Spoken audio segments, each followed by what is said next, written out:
wizards get on with it. I'm freezing to death. Basil says there's a vulture in the tree. There is no vulture in the tree, Tom. Get on with it. Basil, What?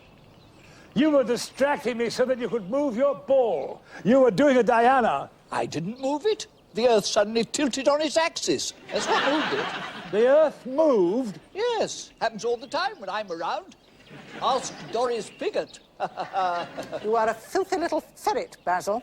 Oh, thank you, Diana. I try my best. One day you're going to be in trouble for sexual harassment. I already am. Esme McSweeney's always harassing me. That's not quite what I meant, Basil. Pinches me bum all day, and then at night she climbs on top of her Zimmer frame and sings disgusting sea shanties through my fanlight. Tom means there will come a day when you're clammy-handing some geriatric raver and she'll accuse you of harassing her. Not a chance. I never lay a hand on a knee until I see that knee trembling with desire for my good son. Oh, my God. Quite right, Baz. Us dashing young bucks got to treat the ladies right. I always turn up on a white horse with my black cape and wearing a mask. Ah, Lone Ranger. No, Zorro. Olé! Please get me out of this cartoon. God, it's bloody freezing. My joints are creaking. Maybe we could go to Mexico. Oh, God, some chance.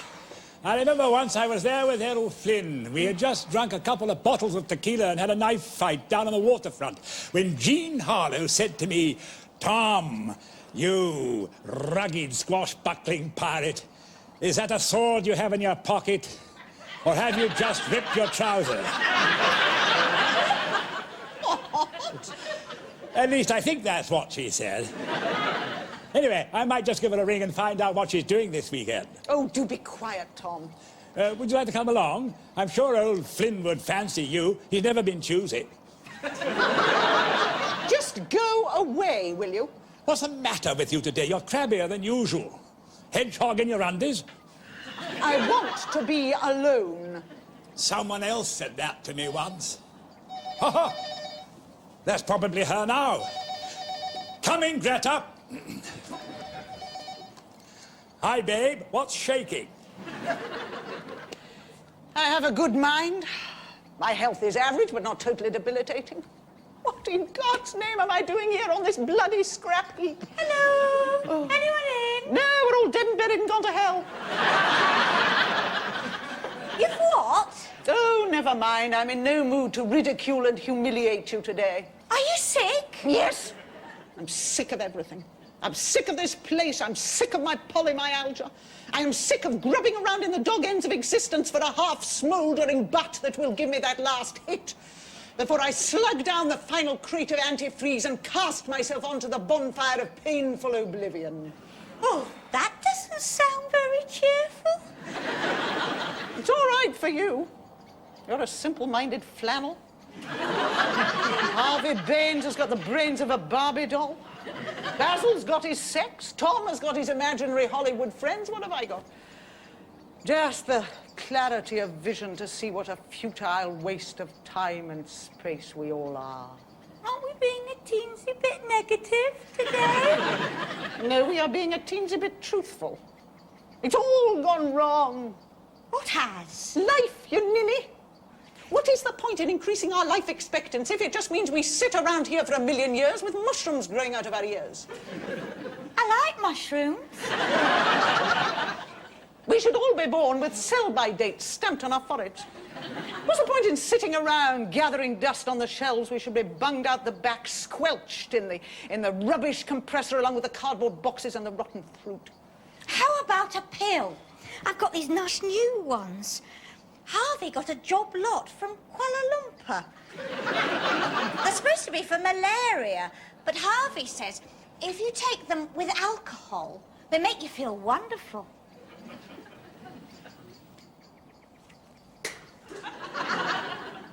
Basil said you wanted to see me. Oh, yes. Why is the heating off? The heating? The heating, you parrot. Well, it always goes off at the end of April. But we are cold. It is cold. Have you never heard the slogan, keep warm to keep well? Harvey says it's not up to him. He says it's a stipulation of the board. Jane, we, the paying customers, are beginning to shiver, clatter and rattle like a bunch of half-cut castanets on an ice rink. You can have an electric fire. 1 bar only, of course. Oh, yes. And I carry it from room to room, do I? And bung it in the bath as well? Oh, Diana! You tell Harvey Baines that if this heating is not on within half an hour, I'm going to come over there, slit him up the middle and shake his entrails out the window. Oh, Diana!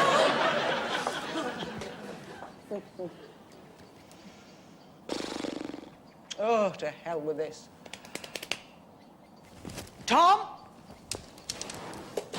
Jane Fondue has just invited us round for a cheese fonda. Well, tell her we're busy. Sorry, Janie, got the split. Surf's up. Come on, Tom. Who was that? Marion, my new improved daughter-in-law, telling me how she has found a sense of inner joy since she embraced the new age. Oh, my God, all that love and peace always makes me want to kill somebody. Where are you going? I'm sick of sitting around here in the slough of despond. I am going to get a job. And what am I going to do? Ride shotgun, of course. Come on. Oh, dear. I sense an imminent plunge into the awful abyss they call reality. Oh. Hello? Hello, is that warm and sensuous with private income of Sussex? It is. Oh, well, this is extraordinarily handsome of Bournemouth. Yes, that's the one. 6'2", careless charm, baby let me light your fire, photo essential. Oh, well, I've never done this before, goodness me. Where do we go from here? What would I like to know about you? Oh, well, I don't know. There's so many things I'd like to know about you. I'm sure you're a fascinating person. How much is your private income? Jane, a woman just told me to tie a knot in my neck. This trying to find a proper wife isn't an easy business.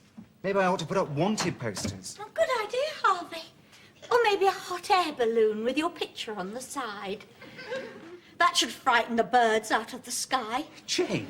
I find this quest of yours very tasteless. You don't find a wife by holding auditions or ringing up numbers in the Sunday Sport.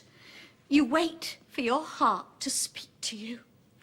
What exactly do you want, Jane? The residents want the heating on. It's very chilly. It isn't chilly, Jane. It's bloody freezing. But it's May the 1st. Heating's off. But they're shivering. Basil says his blood supply is being diverted to quite the wrong parts of his body. He says it's ruining his reputation as #1 hotshot honcho, whatever that means. Come on, Jane, you know me. I'm a man with a big heart. I really do care for the dear old stiffs. But I do have my percentages to think about. Every month I'm shaving the costs here, trimming a bit there. Look, here are the minutes from the last board meeting in Acapulco.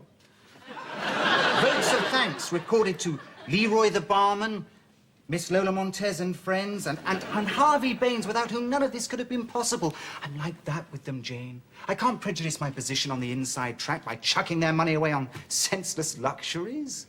But you've got the heating on in here. Well, yes, but it's not for me, Jane. It's for the computer. They're very sensitive devices. Look, I don't get cold. Why? Because every morning I get up and I go for a run to the gym. Do the old ducks? No, of course not. They're too lazy. You get them jogging, Jane. That'll soon sort them out. But many of them can't walk without a frame. Don't look for problems, Jane. Now, about your business. Now then, lavish Latin lover of Luton.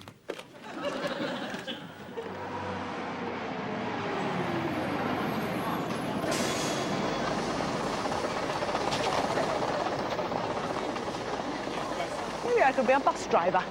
Not with your temper. You'd never let anyone on. Well, I need something eccentric. Artist model?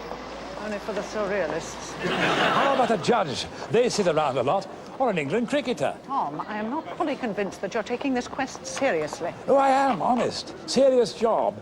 Right. Why don't we offer ourselves as stunt doubles to Torval and Dean?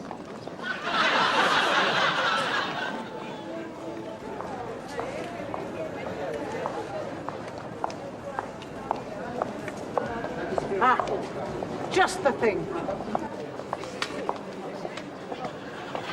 I hope 16 to 25 refers to collar sign.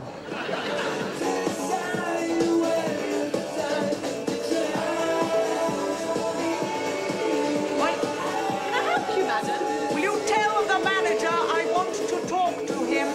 Sorry? Turn the bloody music down! I want to speak to the manager. Will you get him for me? I'm the manageress. You? Yeah? Doesn't it interfere with your homework? Can I help you? I have come about the job. For your granddaughter, is it? Oh, God, I'm getting out of here. Diana, I've just seen a giraffe I once knew. Is your husband all right? He is not my husband. He is not all right, and the job is for me. I'm sorry? The job you are advertising. I am applying. You? Yes, what is the job? The cash register, mainly. Oh, I can add up. I can sit on my bum all day. I've had plenty of experience. You don't quite come into the age range. That is illegal discrimination. I don't think so. Oh, yes. You can't put a sign in the window saying no blacks and no women. So you can't put one up saying no old people. Race and sex, true. But there's nothing about age. Oh, yes, there is. There isn't. Believe me, I have to know about these things. I'm sure you could do the job, but it's a question of image.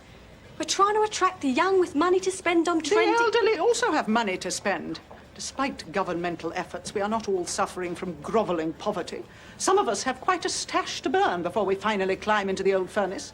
But not on leather miniskirts. Well, you put me on that desk in some of your gear, I might even start a trend. Miniskirts for the ancient. And you can make varicose veins the height of fashion. Oh! I get it! You're with that Beadle bloke, aren't you? There's a camera crew hidden in here somewhere. Come on! I know you're here! I'm not stupid sending some old duck in to pull me leg. I know you're here! Come on, Jeremy, you little gnome! Come to Sylvie! I think I'd be just right for the job. I've driven all the great trains, the Orient Express, lots of murders, and little Hercule Poirot scuttling up and down the corridors. And then the Chattanooga Choo-Choo with Glenn Miller and a 40-piece orchestra in the dining car. And, of course, Marlena and I were always mucking about in the Shanghai Express. Do you know Marlena Dietrich? Does she come to Bournemouth much? All the time, man. Listen, I think you're a little old to be a train driver, sir. Oh, well, next time. Next time. Yeah, right, man. Ah, wonderful. I've seen this in recent movies, you see. Whoop, whoop, whoop, whoop, whoop. Well, that was great fun. Now I feel like a soul brother, and you think I'm a honky wally. Hey, you don't go on speaking the truth like that, man. You could get locked up. Don't worry, I already am. Well, thanks for the skin, bro. Marlena Dietrich sure ran with a weird crowd.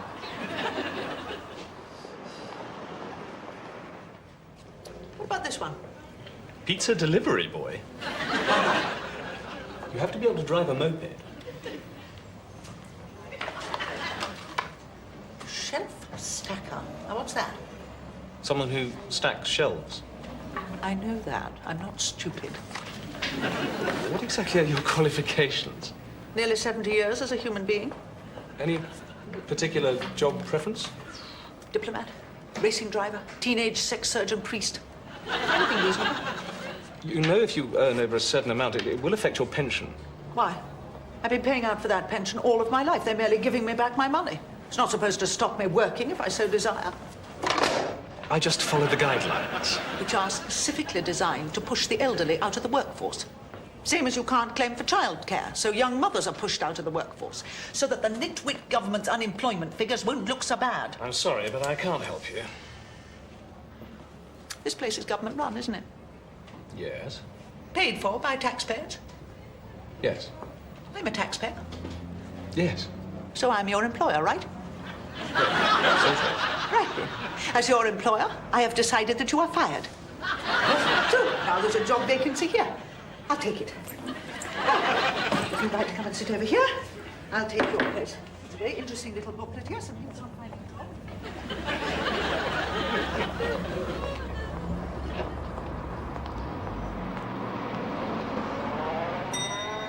What ho?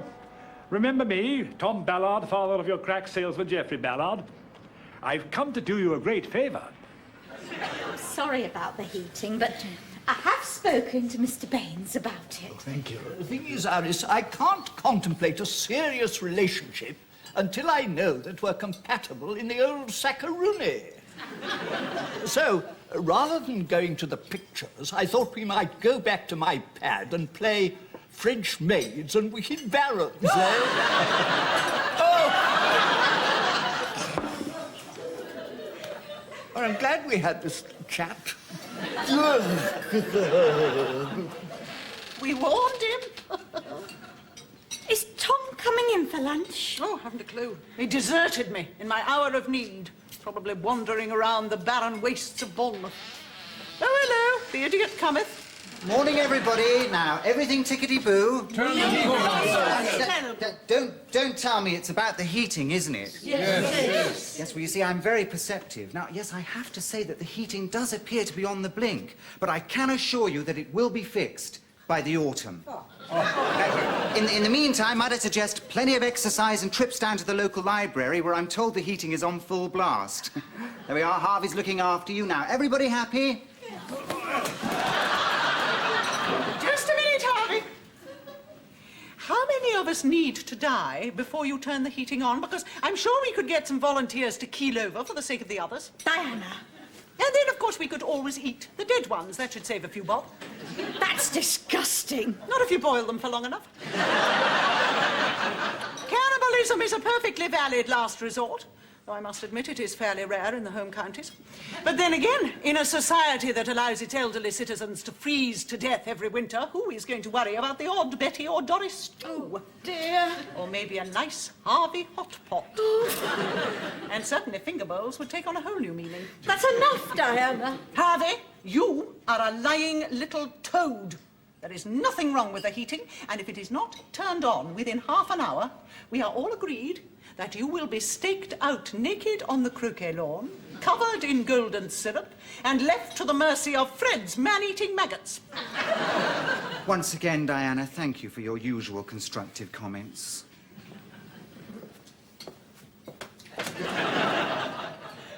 You've really upset him. Oh, I haven't, have I? Oh, dear. That's the last thing I wanted to do. I can't believe it. I'm losing my touch. Iris Rouse turned me down. I haven't had a knockback since 1947. And that was one of those women with short hair and comfortable shoes.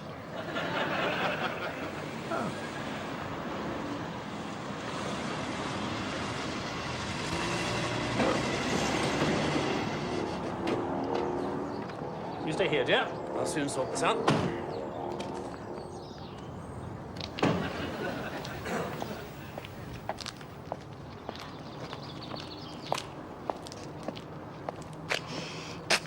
And how are you today, you dear old fellow? All the better for seeing you, my lovely. Sit down. Are you in tune with your cosmic energies today? Hey? Do you believe in the higher dimensions of consciousness? Beg your pardon? Are you a follower of New Age philosophies? Ah, I don't know. How do they feel about Legos? Oh, hi. Yeah, is that the social column? It is. Oh, good.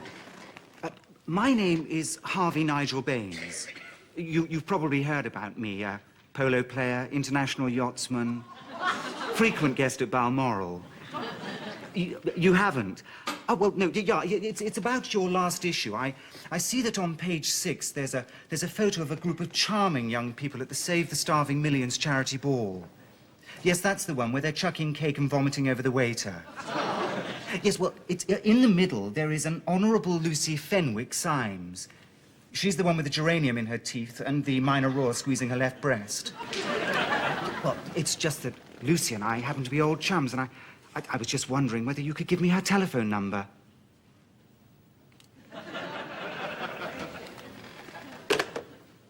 I am not a common little oik. Yes, come in. Good morning, Geoffrey. What can I do for you? You've let him out. Who? My dad. This is not a prison, Geoffrey. The inmates are allowed to come and go as they please.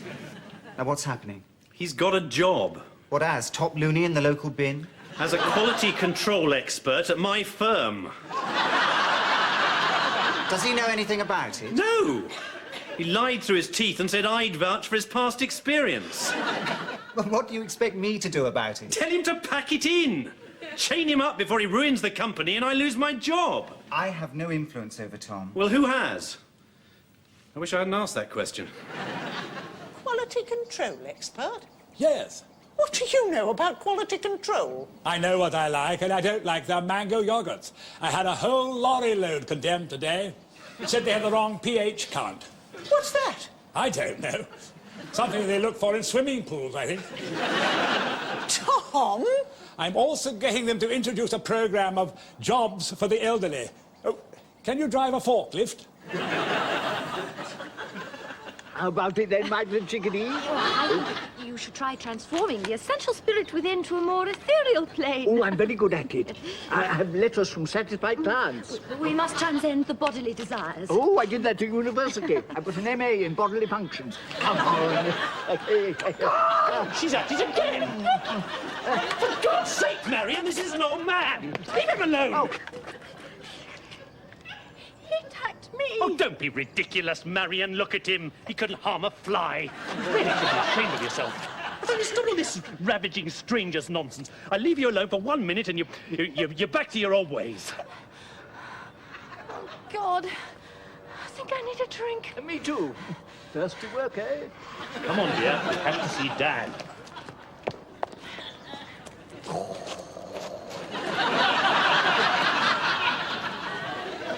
Well, I think your job is wonderful, Tom. Yeah. Just goes to prove what me and Mr. Barnum have maintained all along. There really is one born every minute. Dad? Oh, hello, Geoffrey. I was just talking about you. Oh, Marion! Peace and light. Thank you, Diana. I wish to speak to my father in private on a matter of extreme urgency. Marion? Oh, yes. Diana, can I talk to you also in private? Name, rank and number, Tom. Nothing else. Righto, Dickie. I always call a Dickie after Mr. Attenborough. Dad? He got us all out of COVID, you know. Dad, you have to give up this job. So, what's your problem, Marion? Fog in your crystal ball? Diana, I'm sure you are aware of the evolution of the complex macromolecules that go up to make this dear planet of ours. Oh, my God.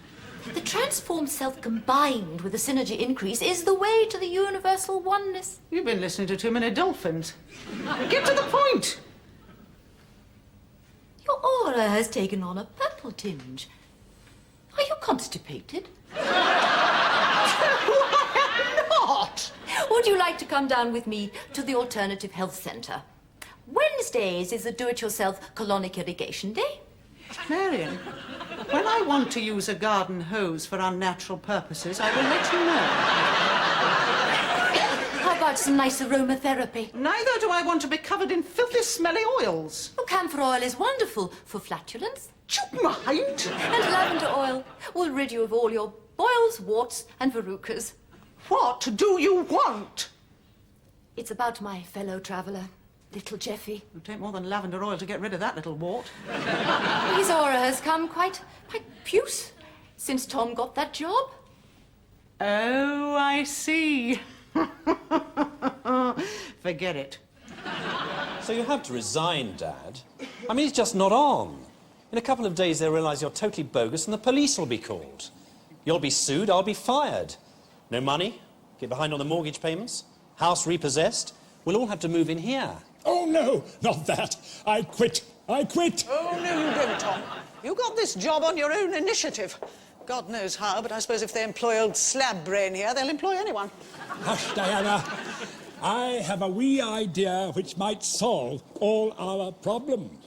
I thought you were supposed to be getting her on our side. Her morphogenetic field is full of negative ions. What does that mean? She's a cow. Geoffrey, after careful consultation with my business affairs advisor, I have decided to agree to your request. Oh, Dad, thank you. Bet it's going to cost you. Oh, God, how much? I dipped into my own pocket to get the heating sorted out, and I have informed the board. Now, no more.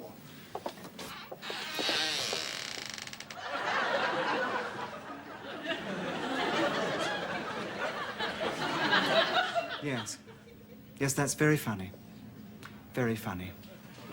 Out of the way, Harvey's still claiming the credit, saying he's paying for the extra 10 days heating. Harvey, Geoffrey, what's the difference? They're both rat droppings from behind the old fridge of life. I'm just sorry we had to bargain away your job. Never had a job anyway. What? Well, you don't think anyone in their right mind is going to take in some old duffer who wanders in off the street, do you? But Geoffrey was absolutely... Oh, Geoffrey's a clod. I told him I was working for his firm and he believed me. But I believed you too. Me too. I believe me. They always believe me. Sometimes it gets quite confusing. I remember once telling a fellow I was a brain surgeon, and the chappie next to us fell down. Brain tumour, everyone said. Golly, I thought. Just as well I'm a crack brain surgeon. So I pulled out my trusty hacksaw and sawed off the top of his skull and performed a very intricate 18-hour operation. There I was, up to my elbows in brainy bits, machines pumping, nurses swabbing up his arm and brow. Fortunately, the real great success of the man got to live to 104. So it just goes to show that positive thinking and self-delusion really works. Mind you, there was a time when I claimed to be a famous bullfighter, when, much to my embarrassment, a very irate cow came into the pub. Her name was Diana.